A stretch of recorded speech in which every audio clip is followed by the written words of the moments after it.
For more, let's bring in former Pentagon Deputy Press Secretary Sabrina Singh, who served under President Biden. Usually I was throwing the real tough questions at you, and now here we are. It's a little more relaxed. Yes, no, it's good to catch up on all the things that are going on in the world. And there's a lot to talk about. There is, yeah. Okay, let's start with Greenland, because the Vice President just spoke to troops at the space base there in Greenland. He was talking about the strategic reasons why Trump continues to go after Greenland. Let's take a listen. I want to get your reaction. Sure.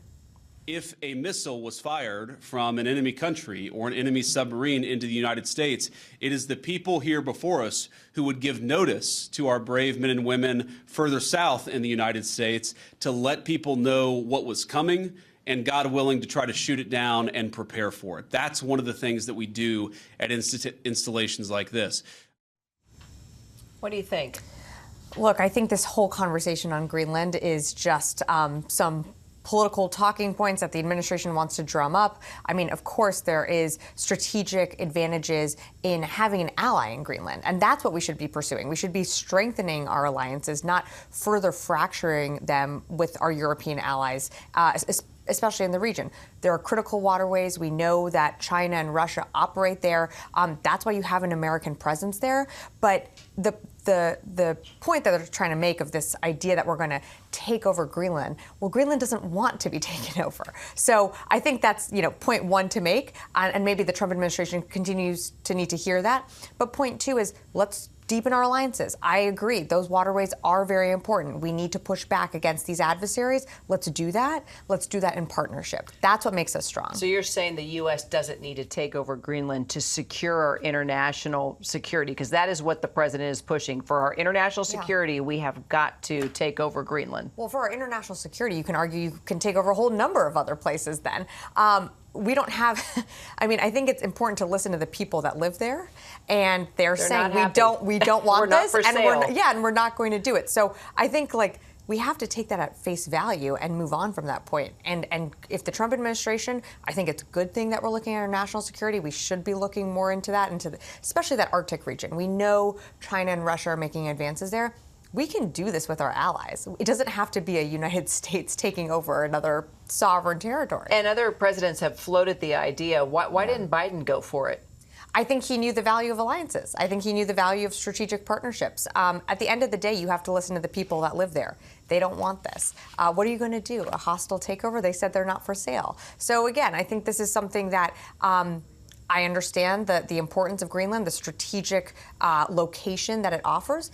Let's work with our allies and partners. I'm curious, is there anything that Trump has done so far when it comes to DOD, when it comes to the Pentagon, that you actually agree with? Any moves that he's made, decisions that he's made? It's hard because with each decision, there have been a lot of, I think, domino effects. I think there are places where our border did need to be stronger. Do I agree with sending some of our best and our Marines down there and our soldiers and paying for these flights to deport people to Guantanamo?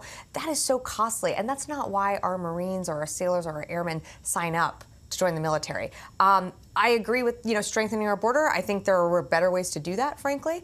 But that is something that I think there is consensus in both sides of the aisle that there's a way to come together on that. I don't agree with how they've pursued every single issue on that. But so far, if you look at the numbers, it's working. Well, actually, migration numbers were going down under the previous administration, and we did see a significant drop, and we saw more enforcement. What I would like to see from this administration is actually an increase in funding for DHS, so they can put more CBP officers on the ground. They can increase, those border patrols. That's what we really need to see. And so, I don't think it's a good use of resources to pack a plane full of C-17s. Sending people over to Guantanamo, when that costs $28,000. When you can do that by other means that are much more cost effective, which I thought was the whole point of DOGE. Signalgate. Yeah. The administration is spinning it, saying it wasn't that big a deal. Your thoughts?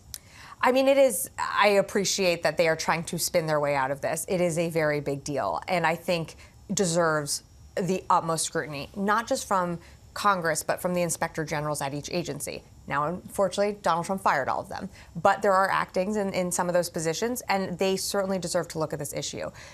I think what's so important here is that you have the Secretary of Defense who's in charge of protecting our men and women in uniform take information about an operation that hadn't happened yet and put it into an unclassified commercial app that you and I can have and detail the sequencing of when the F-18s were going to take off, when our Reaper drones were going to be in the air, when the Tomahawk missiles were going to launch. They can say that this was not classified. Anything before an operation is classified. So I, appreciate the spin, but it's not going to cut it. Did you ever, when you were at the Pentagon, did folks use Signal? I never use Signal. I didn't have it on my phone. So I didn't have that installed also when I was in the Vice President's office. So I have a feeling that many individuals could have been using their personal phones, and that in and of itself doesn't comply with the Federal Records Act. And also, that doesn't allow for journalists to eventually FOIA as well to see what went down. If something horrific had happened in an operation, you have the ability of the Freedom of Information Act. And Signal doesn't allow that. And in fact, Signal, you can delete your text, you can set a timer. So I think there's a lot of issues here, and that's why we need Congress to really look into this. Got it. Let's talk about Afghanistan, because Vance also today talked about the Biden administration in the aftermath of Afghanistan and the withdrawal and, of course, the deaths of those 13 American service members. Let's take a listen to what he said. I want to get your response. About 4 years ago, when American military leadership made a catastrophic error that got 13 innocent Americans killed in Afghanistan and had about $80 billion of military equipment turned over to one of the worst terrorist organizations in the world. And for years, the American media ran cover for a Biden administration that refused to fire any generals or even launch an internal investigation that was meaningful and substantive about what happened. You were a part of the administration at that time. What do you think about what he said? Well, one, I think selective memory loss here. J.D. Vance also didn't mention the fact that the deal that was struck with the Taliban happened under the Trump administration. We were executing on that deal. Now, the withdrawal from Afghanistan, the day that we lost those 13, teammates, that was a horrific day. In the aftermath of that, not only was there an internal investigation done by the Department of Defense, led by Central Command, but there was also multiple investigations in Congress. And in fact, when I was there at the department, I joined after that withdrawal, there was another review opened up by CENTCOM. So there have been multiple investigations into this. It was a horrific day. But to say that the withdrawal and that day in particular didn't get the most scrutiny from both sides of the aisle, I have to push back on that. It's just not the same.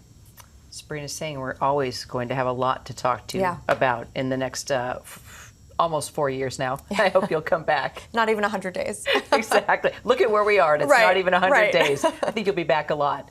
Thank you. Great. Appreciate it. You.